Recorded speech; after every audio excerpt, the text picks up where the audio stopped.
let's talk about the most sensible and comfortable entry-level sedan to luxury, the Mercedes C-Class.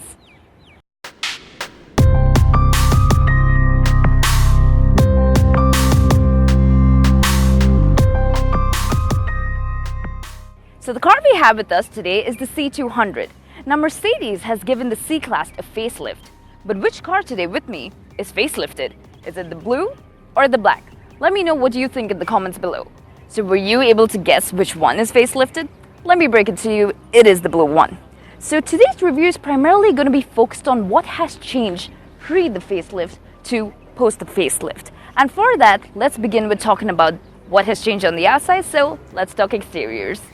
So to keep things simple, I'm going to call the black car the older one and the new one is the blue car. Let's just go color-coded because that's going to make things simpler. Alright, so first thing, let's look at the grills. What's different here is on the black, you do have chrome strips running along the logo, and on the blue, I absolutely dig these Galaxy grills. They are so elegant.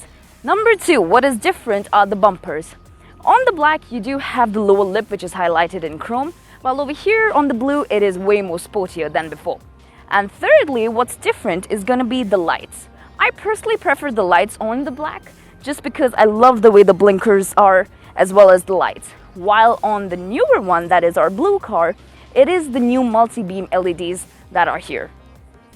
Coming to the rear, again, there isn't much of a difference as you can tell, and probably the only evident difference will be able to be seen at night. Why? Because it is in the brake lights. On the black one, there are two LED strips, whereas on the blue one, it is just a single LED strip that looks like a square bracket. Other than that, as a major difference, the only other difference I could probably spot would be in the bumper and the diffuser. In regards to the side, they look absolutely identical. There are zero differences in regards to the side. Now to sum up the exterior, the car still looks as elegant as it was. So the blue looks just as elegant as the black. Elegance being the key word, it is a head turner, it is always a stunner, and that's what the C-Class always has stood for. Alrighty, coming to the interior of the C-Class, it's screaming luxury just because every little thing here is made so well. Talking about the wood accents, the leather lining everywhere, it is so beautifully done, so it literally screams luxury. And then again, when you look at all of it, it's elegant as well. So that is the key words here. I would definitely say luxurious and elegant. And let's get into it bit by bit. Alrighty, so getting into the main focus of what the interiors have to offer. Let's begin with how do you even adjust your seat. So Mercedes has it mostly on the side of the door or probably on the side of the seat depending on what option you've preferred with your car. But in this case, we have it here on the door and it literally is in shape of a seat. So you have the headrest, you have your backrest, and you have the seat itself. And if I would like to adjust my seat, all I need to do is adjust it there, and this is how my seat would move. So I'm pushing this knob forward, and my seat therefore will move forward. So that's number one on how to be adjusting your seats. What else is on the left of my steering would be my light controls and my window controls, of course. And in this case, the side mirrors are foldable. So coming to what is different now in the blue car, which is the new one in comparison to the black, number one would be the screen right here. Previously it used to be a 6-inch screen and now it is a 10.25-inch screen. And secondly is the instrument cluster or the display gauge. It is all digital now in comparison before it was partially analog and partially digital. So that mainly is the difference. So I'm kind of going to stop talking about our little black car because I believe it's pretty much the same otherwise, so I'm kind of done and dusted with it. We've highlighted the differences on the exterior, highlighted it on the interior, so let's now focus on the new car that we have with us. Coming to the steering wheel, which I absolutely adore just because it is a flat bottom, so I love that sporty feel about the steering wheel. Now getting into what's on the steering, on the left you have controls that control the screen right in front of me, which is my instrument cluster, and on the right, whatever controls I have is for the screen here, which is my infotainment. Now the trackpads that you'd see here might remind you of something called a BlackBerry, which is barely used today, but yes, these trackpads are from BlackBerry, so it brings back gold memories of good old BBM days. Anyway, getting back into the car, we are looking at speed limiter here as well as cruise control on the left, and on the right it is infotainment controls. Now what is fun is the instrumental cluster, so let's talk about that. So about the instrument cluster, on the left is your speedometer, on the right the tachometer, But now what's fun is that I can change the way my tachometer looks, and that is by scrolling right over here. So as I do that, that changes, as well as now I can control what's on the center screen, and that could also be done with this home button here. I get to choose different options such as the trip information, navigation, radio information, or even media for that matter. So very interestingly done, and I just love the fact that the tachometer can be changed. That is very interesting. Now, an interesting thing here too is that I can choose what design of my cluster needs to look like. Currently we're in sports, we have classic, and progressive. Coming over to the center, I love this because it's minimal yet screams luxury, yet again. Alright, about the screen, 10.2 inches, it is not touch. It needs to be controlled from the controls here, so I would kind of call this the command center.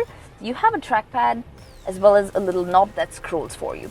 So that is the key over here. It is not touch, everything needs to be controlled from here. Now, of course, the car will support Android Auto and Apple CarPlay, and that could be accessed from right over here. This is where the cup holders are, and as well as the charging mat, and this can be closed to make it look nice and neat. So I love the fact that this area could be shut off. Now, over that, we have our climate control, which is so simple to use, as well as these feel so crisp. So it's not loose, ugly buttons and not random things to keep touching and pinching, etc. It is very crisp. So this very feel, the grip, it's perfect. So I really have zero complaints about anything here. The vents face you well, it's planned well, so yes, all in all, really, really well planned. Below that, you do have direct commands in case you don't want to be wasting time scrolling through the commands here. You have navigation, radio, media, and vehicle settings, so these are quick commands rather than scrolling through it. So that's pretty much it with the center. And lastly, of course, is storage compartment, which is pretty deep. So yes, really, really, really good storage. So I believe all in all on this, it's fabulously done. Talking about the back seat, personally, if you are tall, you will not fit in it just because the roof kind of dips. But if you are tall and you're seated in the front seat, definitely there is ample amount of space, ample amount of legroom. But the back seats, yes, they are a little claustrophobic, but then again, it's good enough because this is a small size sedan. Alright, so talking all over again about the interiors, it screams luxury as mentioned, but what it really offers is comfort as well. So that is beautiful about this car. So not all luxury gives you comfort because the leather does feel a little uncomfy and all of that, but this has comfort to offer. So that is great. So all in all, absolutely adores the interior, so well done. Alright, so let's talk about features. My number one favorite is the panoramic sunroof. Why? Because it's so beautifully done. So it really makes you feel like you're sitting in a convertible, but of course you're not. So that is number one favorite. Number two will be the lights. The interior lighting, that is your ambience lighting. You get a palette of 64 colors to choose from. You can adjust brightness level, and that's all in your vehicle settings. So that really highlights the car, especially at nighttime, because you're driving, the vibe's great. So really, really great. Alright, moving on to what it has to offer. Over here is a back shade, so you do have that option. The button is right here. It raises and closes the shade accordingly. Getting into safety features and features that is specifically for the driver. Number one would be the fact that the car can park itself, and that is with this assist right here, so it has self-parking assist. Number two is the cameras. It has a bird's eye view, 4 cameras, and a 360 view. So in regards to that kind of safety, absolutely perfect. Getting into what it has to offer for the driver here. It doesn't have adaptive cruise control, it just has cruise control. It gives you lane departure warning, but it just beeps really loud, and that sometimes can be very annoying, but then again, it is a warning. It has lane keep assist. It doesn't push you back into lane, just beeps while you're going off your track. And what is very important is collision warning, not only from the front but also from the sides. So if there is something heading your way from the side, the car will alert you, and it really beeps really loud. So in regards to driver safety, it's really loud and clear that, hey, you know what, you need to watch out for what's coming your way. So wrapping all of that, safety-wise, features-wise, again, fabulous Mercedes.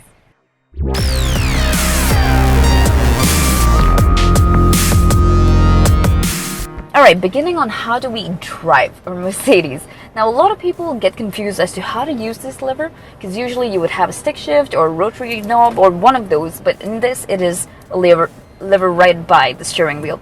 And how that's worked is that you hit all the way low, which goes to your D, one level up brings you to N, and all the way high up brings you to R, and P is the button right here. So that is how you operate the gearbox. I mean, the gear lever in this case. And an important feature with Mercedes, and something that I really use a lot myself, would be the drive hold. So when I am on D and if I'm not hitting the brake, definitely the car is going to be in motion. But now you have the option of pushing the brake down really hard so it goes into a hold mode.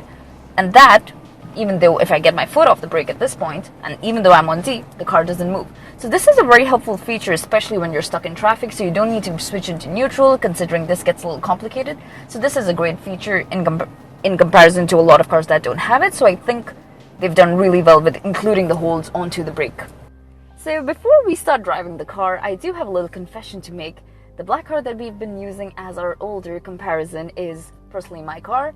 So I'm very excited to tell you what the newer model has to offer in regards to the drive. So let's buckle up and talk about what this one has to offer in regards to drive. Alright, number one, let's start with what the engine is. It is a 1.9 liter turbo engine, 4 cylinders, and the numbers it has with it is 204 horsepower and 300 newton meters of torque.